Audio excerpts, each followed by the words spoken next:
Dear students, Assalamu alaikum warahmatullahi wabarakatuh. Open your book at page number 28, General Science of class 6th. In previous video, we have discussed about the classification of living things as plants and animals. So today we are going to discuss about the classification of non-living things. So students, classification of non-living things.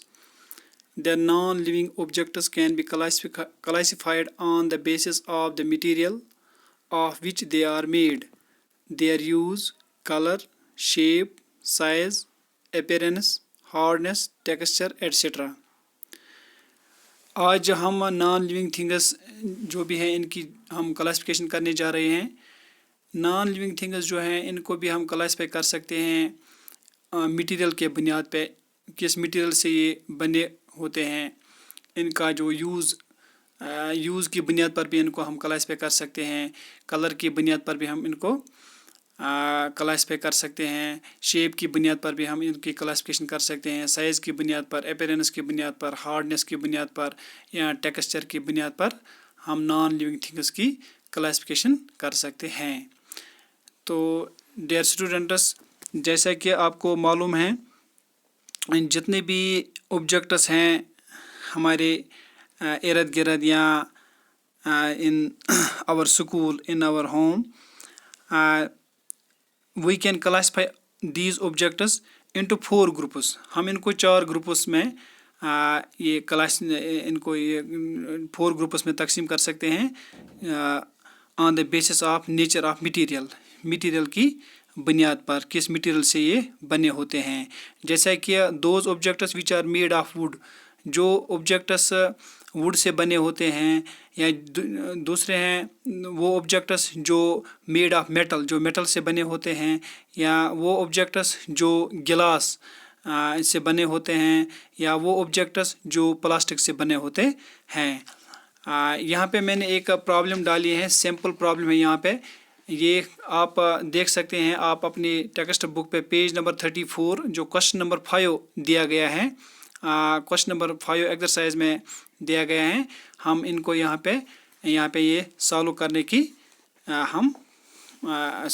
की कोशिश करेंगे. यहाँ पे given below are the names of some objects and materials.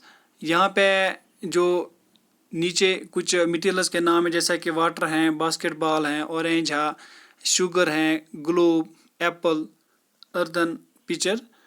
इनको हमने क्या करना है, group them as round shaped and other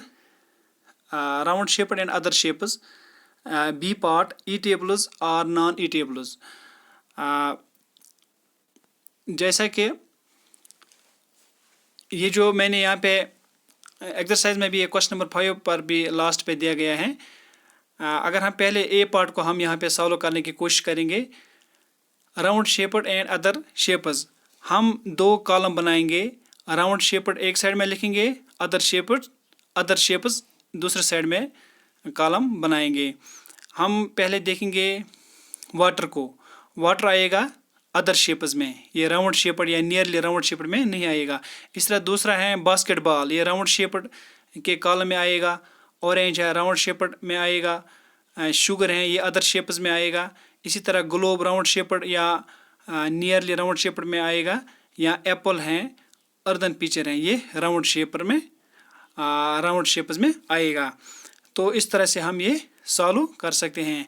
इसी तरह जो बी पार्ट हैं, इन्हीं का अगर हम देखेंगे ई टेबल्स इसमें कौन से हैं और नॉन ई टेबल्स कौन से हैं, यहाँ पे हम देख सकते हैं. अगर हम इसी तरह हम 2 कॉलम बनाएंगे, ई टेबल्स एक साइड में कॉलम लिखेंगे, नॉन ई टेबल्स में क्या आएगा, वाटर आएगा, ऑरेंज है, शुगर हैं, एप्पल हैं, ये ई टेबल्स में आएगा, जिनको हम खाते हैं, जिनको हम खा सकते हैं.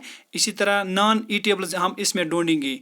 नॉन ईटेबल्स में क्या आएगा, बास्केटबॉल हैं, ग्लोब हैं, अर्दन पिक्चर हैं. इस तरह से हम ये जो यहाँ पे ये प्रॉब्लम है हम इसको सॉल्व कर सकते हैं.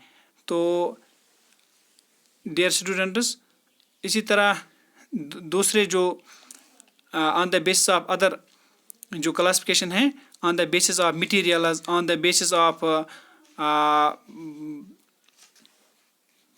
ہارڈنیس یا سافٹنیس وہ ہم انشاء اللہ رحمان نیکسٹ ویڈیو میں ڈسکس کریں گے. Thank you.